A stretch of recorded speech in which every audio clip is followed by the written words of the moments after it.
Pirando Amigo orgulhosamente apresenta Termodinâmica, exercício. O FRJ adaptado.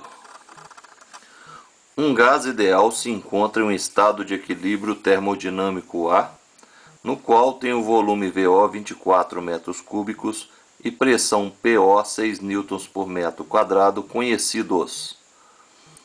O gás é então comprimido lentamente até atingir um estado de equilíbrio termodinâmico B, no qual seu volume é VO sobre 3. Sabendo que o processo que leva o gás do estado A ao estado B é o indicado pelo segmento de reta do diagrama, e que os estados A e B estão em uma mesma isoterma, calcule o calor total QAB cedido pelo gás nesse processo. Explique, utilizando a teoria cinética dos gases, os comportamentos de pressão e temperatura, justificando. Muito bem, o diagrama é esse. O isoterma é essa curvinha aqui. O isoterma quer dizer que o ponto A e o B possuem a mesma temperatura. E o nosso diagrama de mudança de estado não segue o isoterma, segue essa retinha. O isoterma existe aí apenas para mostrar que a temperatura é a mesma. Ok, vamos trabalhar então. Bem, nós vamos usar a equação geral dos gases. Muito bem. Eu tenho a pressão inicial, 6 newtons por metro quadrado, o volume inicial, 24 metros cúbicos, temperatura inicial T, a massa do gás não foi alterada.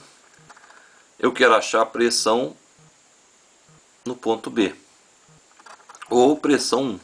Eu sei que o volume B, ou volume 1, é o inicial dividido por 3. 24 dividido por 3, 8 metros cúbicos.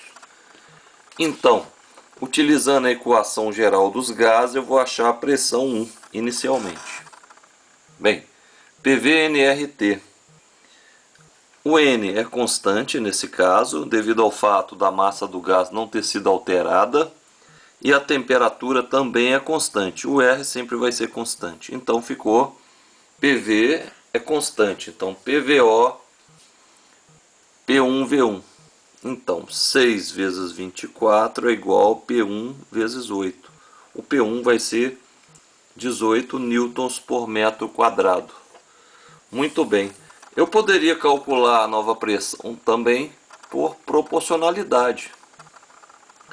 Se o produto PV vai ser constante, significa dizer que a pressão é inversamente proporcional ao volume.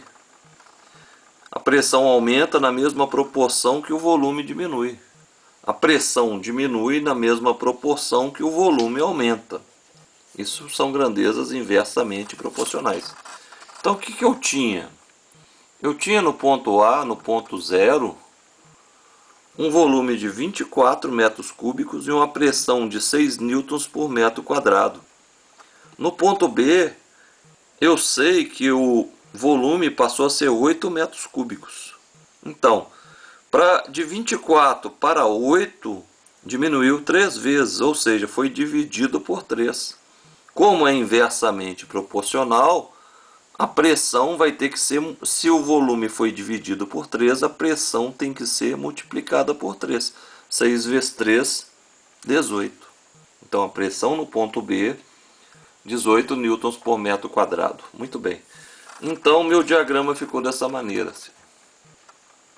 Ok. Agora que eu já descobri a pressão que faltava, eu vou estudar o gráfico, o diagrama. Sempre que eu estou trabalhando com um gráfico, eu tenho que perguntar o que significa a área desse gráfico.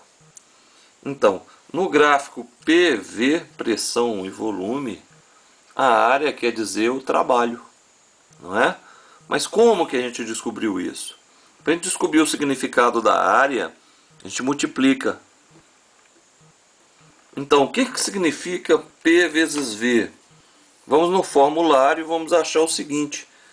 Toda vez que eu tiver uma transformação isobárica, A pressão vezes a variação do volume vai ser o trabalho. Bem, essa fórmula só pode ser usada quando a pressão for constante.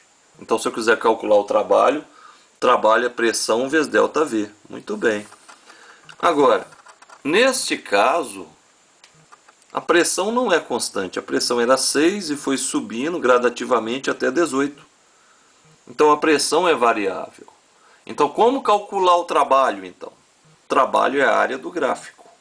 Não é? Eu tenho um trapézio. A área do trapézio é base maior mais base menor vezes a altura dividido por 2. O trapézio é esse aqui, ó.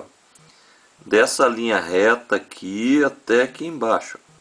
Então, a base maior é o 18, a base menor é o 6 e a altura foi do 24 até o 8, então é menos 16. Ok? Então, a área do trapézio é base maior mais base menor vezes a altura dividido por 2. Ok? Então deu menos 192 joules.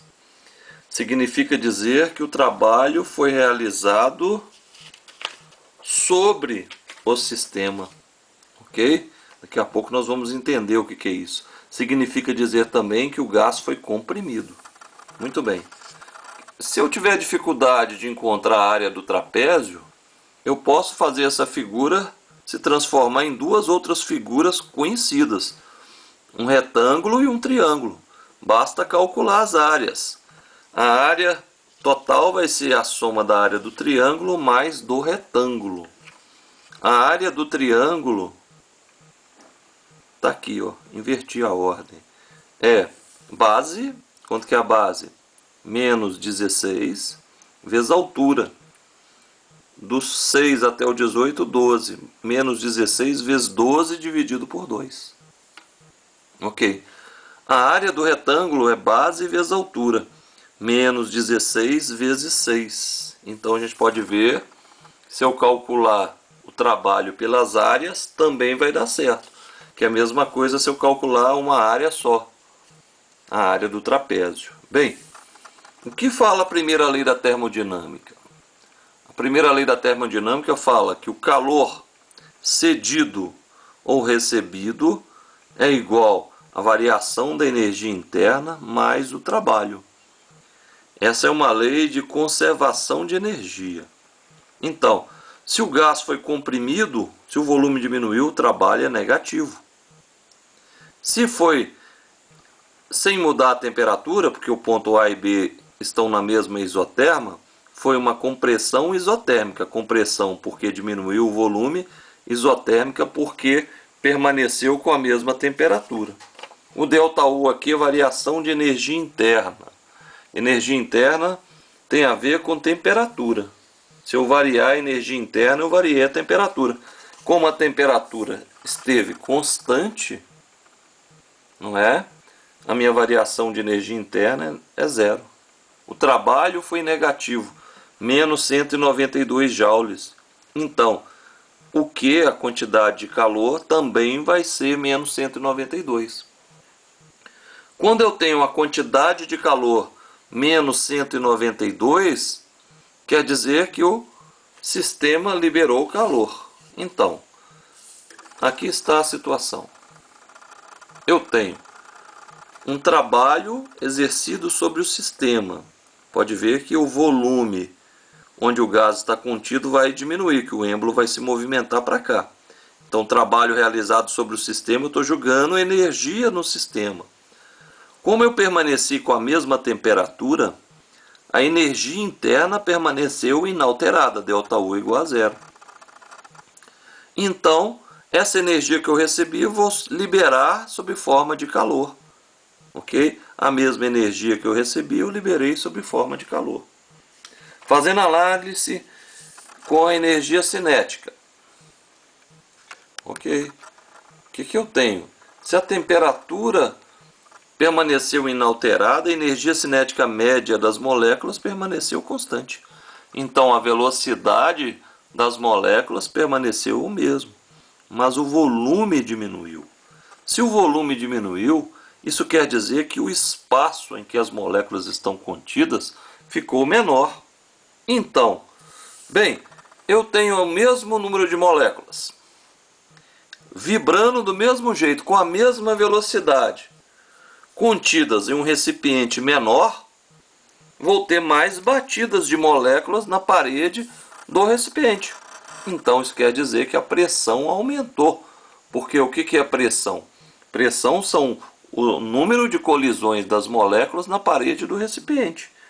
A velocidade das moléculas não se alterou. Ótimo! Mas agora elas estão contidas em um recipiente cujo volume é menor. Isso quer dizer que ela, mesmo mantendo a velocidade, ela vai bater mais vezes nas paredes do recipiente. Ok? Só para finalizar, para orientar nossos estudos de uma maneira mais organizada, em cima do link inscrever no canal, Pirando Amigo, tem o índice do conteúdo do canal. Se nós formos nesse link aqui, nós vamos ter os assuntos estudados em tópicos e bem organizados. Fica muito mais fácil para a gente estudar. Ok? Oferecimento Canil Coisa Bela. Criamos o seu melhor amigo, Pug e Boxer. www.canilcoisabela.com.